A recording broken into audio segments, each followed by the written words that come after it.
Bonjour à tous, j'espère que vous allez bien et que vous tenez bon. Hier, le Père Benoît nous a dit « Persévérez, n'abandonnez pas ». Aujourd'hui, je vous dis la même chose, je vous dis « Tenez bon ». Dans la tempête, on est parfois ballotté de tous les côtés, emporté ou secoué. On ne sait plus à quoi s'accrocher et on risque de partir à la dérive. Notre vie part à la dérive, notre manière de penser part à la dérive. Alors aujourd'hui, je voulais vous présenter 3 vérités auxquelles on peut s'accrocher, qui sont solides et auxquelles on peut s'accrocher en temps d'épidémie et qui nous donnent la paix. Alors c'est des vérités de foi.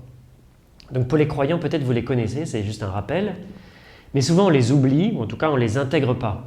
Or, ces vérités sont des grandes sources de paix et du coup c'est intéressant de les revoir, de les considérer et de se les approprier. Pour les non-croyants, je vous les présente comme des propositions. Sentez-vous libre d'y adhérer ou pas. Vous pouvez y adhérer même si vous n'êtes pas complètement croyant ou pas croyant.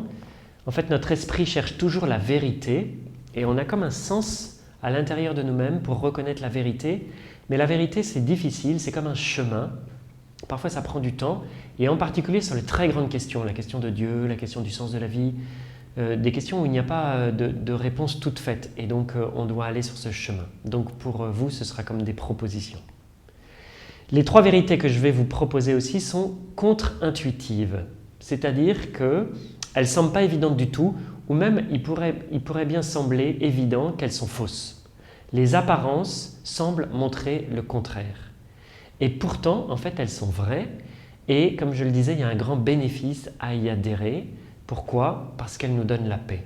Ces 3 vérités sont extrêmement apaisantes, et souvent les croyants, on les connaît, mais elles sont un peu dans notre tête, et elles ne sont pas passées dans notre cœur, et donc on vit un peu comme si on n'y croyait pas. Et on serait beaucoup moins dans l'inquiétude, beaucoup moins dans l'angoisse à partir du moment où ces vérités prennent chair en nous. Alors c'est pas comme la méthode Coué, où on se répète quelque chose qui n'est pas forcément vrai. Par exemple, on se répète le fait de se dire « je ne suis pas malade alors qu'en fait je suis malade ». En fait, ces vérités sont, je vais vous les partager parce qu'elles sont vraies, mais en plus, elles nous font du bien. Alors la première d'entre elles, c'est « le monde est dirigé par un créateur qui est bon ». Si on regarde les infos, la question qui se pose, c'est « où va le monde ?» Est-ce que le monde n'est pas devenu fou? Est-ce que ce sont les puissants qui dirigent tout? Est-ce que ce sont les grandes multinationales, les grandes sociétés qui dirigent le monde? Est-ce qu'au contraire, ce sont les terroristes qui dirigent le monde? Ou est-ce que carrément, il n'y a carrément personne qui dirige le monde et le monde ne sait pas où il va? Et bien, la première de ces vérités, c'est « il y a un pilote dans l'avion », comme on dit. Dieu qui a créé le monde ne l'a pas abandonné. C'est une vérité qui est vraiment contre-intuitive parce que si on regarde le monde de l'extérieur, on pourrait se dire Dieu semble absent ou Dieu semble dépassé même par les événements. En fait, Dieu réalise ce qu'il a prévu. Il dirige le monde comme il le veut et il le mène où il a prévu de le mener. Ça s'appelle dans le langage chrétien la providence divine. La providence divine, c'est Dieu qui se sert de tout pour mener toute chose à son terme. Il le fait dans la discrétion, donc on ne s'en rend pas compte. Mais il le fait vraiment. C'est très étonnant parce que de l'extérieur, comme je le disais, on a l'impression du contraire. Il y a un verset qui révèle ça dans l'Évangile, c'est quand Jésus est arrêté et comparé au cours de son procès contre Pilate, le procurateur romain. Et Pilate dit à Jésus, « Tu refuses de me parler, à moi ? Ne sais-tu pas que j'ai pouvoir de te relâcher et le pouvoir de te crucifier ?» Et en fait, Jésus lui répond, « Tu n'aurais aucun pouvoir sur moi si tu ne l'avais reçu d'en haut. » C'est dans l'Évangile de Jean, chapitre 19. Donc Pilate dit à Jésus, « En fait, tu ne te rends pas compte, mais en fait, j'ai le pouvoir de faire ce que je veux de toi. Je peux te tuer, je peux t'arrêter, je peux te mettre en prison, ou je peux te relâcher. » Et Jésus lui dit, « Ne crois pas que tu peux faire ce que tu veux de moi. Si tu peux faire ça, c'est parce que mon Père te l'autorise. Et s'il ne te l'autorisait pas, tu ne pourrais rien faire. En un instant, mon Père pourrait te ramener dans le néant et te faire disparaître. » Donc cet échange nous rappelle qu'en fait, si les choses adviennent, c'est parce que Dieu les permet et c'est lui qui se charge de diriger le monde. C'est pour nous un immense soulagement parce que ce n'est pas à nous de porter ce stress de « où va le monde ?» Nous, on doit porter la responsabilité qui nous est donnée, c'est-à-dire celle de notre travail, celle de notre famille, si on est père de famille, mère de famille, celle qui nous est conférée autour de nous. Voyez, on appelle ça bien faire notre devoir d'État. C'est-à-dire là où je suis, j'ai une certaine marge d'action, je peux agir et c'est ça qui m'est confié. Par contre, il y a des questions qui me dépassent carrément et dans ces cas-là, je les confie à Dieu. Je sais que c'est Dieu qui porte ça. Et heureusement pour nous, parce que franchement, si on devait assumer tout ce qui se passe dans le monde, franchement, on ne pourrait plus dormir. Voilà. Donc c'est bon de se redire cette première vérité. En fait, le monde est dirigé par le Créateur, Dieu qui l'a créé, et il est bon et il veille sur ce monde. La deuxième vérité que je voulais vous partager, c'est la victoire de l'amour est certaine. Là encore, quand on regarde le monde, on voit le mal partout. On voit les proportions énormes qu'il peut prendre, les injustices, les guerres, la violence, et on se dit vraiment, c'est mal barré, quoi. Qui va l'emporter? Est-ce que c'est le bien ou est-ce que c'est le mal? Eh bien, cette deuxième vérité, c'est l'amour qui a la victoire et c'est déjà gagné. C'est la victoire de l'amour est certaine. Pourquoi je dis ça? Eh bien, parce que la victoire définitive du bien et de l'amour sur le mal et sur la haine a déjà été gagnée. Elle a été gagnée lors de la mort de Jésus et sa résurrection sur la croix. En ressuscitant, Jésus a définitivement vaincu les ténèbres. On pourrait se dire, mais alors pourquoi est-ce que ce n'est pas plus visible? Pourquoi est-ce qu'il reste tant de combats? Pourquoi est-ce que le mal est si présent? Une image qui peut expliquer cette situation, c'est celle de la situation des Alliés à la fin de l'année 1944 pendant la guerre. À un moment, après le débarquement, on pouvait commencer à se dire « En fait, c'est certain, les Alliés vont gagner la guerre parce qu'ils sont en train d'avancer en France et en Europe, mais il est resté quand même énormément de combats, de morts, de souffrances jusqu'au 8 mai 1945 où ça a été l'armistice. » Eh bien, c'est un peu la même chose pour nous. L'ennemi est vaincu, nous en sommes certains, mais en même temps, dans sa rage, il continue de lutter obstinément contre nous, contre Dieu et provoque de grands dégâts. Mais nous savons qu'il est déjà vaincu et qu'il sera définitivement enchaîné à la fin des temps, au retour du Christ. Voilà. Alors cette deuxième idée est également une idée apaisante pour nous parce que nous sommes invités à vivre comme des vainqueurs.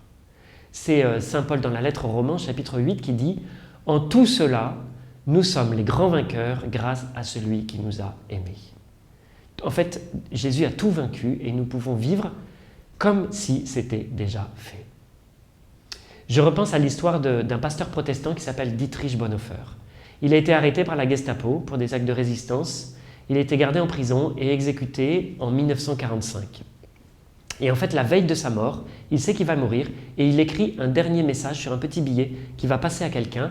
Ce message est pour son évêque et dans ce message, il dit ceci « Dites-lui que pour moi c'est la fin, mais aussi le commencement. Notre victoire est certaine. » Et je trouve ça incroyablement fort que quelqu'un qui va mourir dans un contexte de camp, de guerre, puisse dire comme dernière parole « Notre victoire est certaine. » En fait, notre victoire, elle est déjà là, mais elle doit, on pourrait dire, se réaliser complètement dans le monde et aussi dans notre cœur, qui est aussi un champ de bataille. Voilà. Je me souviens que quand j'étais séminariste, au tout début, j'ai croisé un jour un prêtre polonais qui était en mission. Et puis je lui parle, et puis il m'explique. Et puis je lui dis, mais en fait, disons, la mission, c'est quand même pas facile. Il y a plein d'endroits où l'Église, au lieu de progresser, elle régresse et tout. Et il me dit, la victoire est certaine. Alors j'étais un peu pris de court. J'ai rigolé. Et il me dit, mais pourquoi tu rigoles? Tu doutes? Alors je dis, non, je doute pas. Enfin, mais en fait, je pense que je savais intellectuellement, dans ma tête, que la victoire, que c'était gagné. Mais dans mon cœur, en fait, je n'y adhérais pas. Et donc la deuxième idée, c'est de vivre comme si on avait déjà gagné. La victoire de l'amour est certaine, même si elle n'est pas visible. Et la troisième vérité, c'est que Dieu m'aime d'un amour éternel et qui veille sur moi à chaque instant. C'est une vérité qu'on connaît, peut-être celle-là, si on est dans la foi, on est habitué, mais elle devrait tellement, tellement nous surprendre. En fait, pourquoi Dieu m'aimerait-il d'un amour si fort, d'un amour infini, d'un amour éternel? On pourrait dire, il n'y a pas de raison, hein. Et en fait, c'est vrai. Il nous aime gratuitement, sans raison. Dans la Bible, dans le livre d'Isaïe, au chapitre 49, il y a une parole qui dit « Jérusalem disait, le Seigneur m'a abandonné, le Seigneur m'a oublié. Est-ce qu'une femme peut oublier son petit enfant, ne plus avoir de tendresse pour le fils de ses entrailles? Même si elle l'oubliait, moi je ne t'oublierai pas, car j'ai gravé sur les paumes de mes mains ton nom. Et donc Dieu qui nous dit, est-ce qu'une femme peut oublier le petit enfant qu'elle a mis au monde? Jamais, jamais elle ne peut pas. Mais même si elle le pouvait, moi je ne t'oublierai pas. Tellement je t'aime, et c'est comme si ton nom est gravé sur la paume de mes mains, et donc chaque jour je pense à toi. Voilà. Et donc c'est sur la base de cet amour qu'on peut construire notre vie. On sait qu'il y a quelqu'un qui nous aime inconditionnellement, qui est avec nous tous les jours jusqu'à la fin des temps, qui ne nous abandonnera jamais et qui veille sur nous, et c'est notre Père des cieux, c'est Dieu le Père Tout-Puissant. Donc c'est incroyablement sécurisant pour nous. Donc le travail, c'est d'accueillir cette vérité non pas dans notre tête, mais dans notre cœur, pour qu'elle devienne comme vitale et qu'elle diffuse en nous la paix qui vient de ces vérités. Je vous rappelle les 3 vérités que je vous ai partagées dans cette vidéo. La première vérité, Dieu est aux commandes. On peut lui faire confiance, il y a un pilote dans l'avion, il mène les choses, il sait ce qu'il fait. La deuxième vérité, la victoire de l'amour est certaine. Même si on ne la voit pas, c'est certain, le bien a gagné, l'amour a gagné. Et ça doit encore se diffuser dans mon cœur et dans le monde. Et la troisième, Dieu m'aime, il me regarde à chaque instant, il veille sur moi. Alors je voulais terminer par une prière en vous proposant de vous joindre à moi, si vous le désirez, en demandant à Dieu aujourd'hui que cette vérité vienne dans notre cœur et qu'elle diffuse en nous cette paix pour qu'on puisse ensuite la transmettre à ceux qui nous entourent. Merci Seigneur, car tu mènes le monde, c'est toi qui as tout créé, c'est toi qui conduis toutes choses, et nous sommes dans ta main, et nous pouvons te faire confiance parce que dans ta main, nous n'avons rien à craindre. Merci d'avoir vaincu le mal en nous donnant ton Fils qui est mort sur la croix pour nous et ressuscité. Merci d'avoir obtenu cette victoire définitive et de nous la donner, de nous y faire participer. Merci aussi pour l'amour infini que tu nous donnes chaque jour, qui se diffuse en nous, un peu comme une perfusion dans notre cœur jour après jour. Donne-nous la grâce d'accueillir ces vérités, ces belles vérités, de te faire confiance, de croire en ton amour et de recevoir cette paix. Garde notre cœur dans la paix et dans la confiance tout au long de ce jour. Amen. Voilà, je vous dis au revoir et à demain. Bonne journée.